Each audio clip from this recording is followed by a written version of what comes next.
Aujourd'hui, nous nous trouvons devant un grand mystère et qui nous ramène du reste à la symbolique de Pluton et du Scorpion, puisque ces deux valeurs symboliques sont associées au mystère. Et le mystère, c'est celui de la transformation, c'est celui de la transmutation.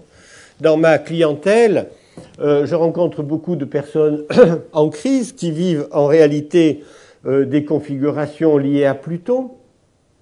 Et je leur explique que leurs peurs viennent essentiellement de ce que ils sont comme dans les ténèbres. Ils ne peuvent voir la lumière parce que le processus de transformation se fait dans l'obscurité. De la même manière que les animaux se cachent pour mourir.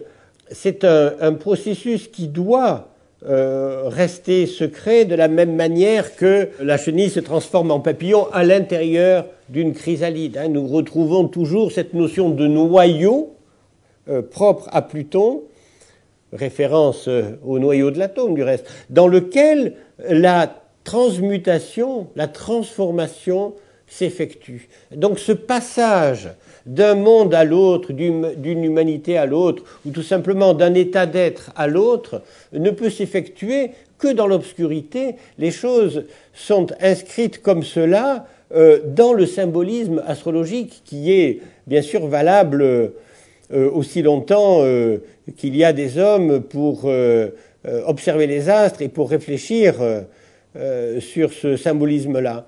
De la même manière, le signe du Scorpion symbolise la sexualité, et la sexualité est un mystère. Cette force extraordinaire qui est en nous, qui fait référence autant à l'instinct le plus profond qu'à l'amour le plus sublime, donc qui unit ténèbres et lumière, cette sexualité est un mystère, aussi tant sur ce qui se passe psychiquement que sur la conception d'un nouvel être. Il n'y a finalement que pas très longtemps que l'on sait comment une nouvelle vie se forme.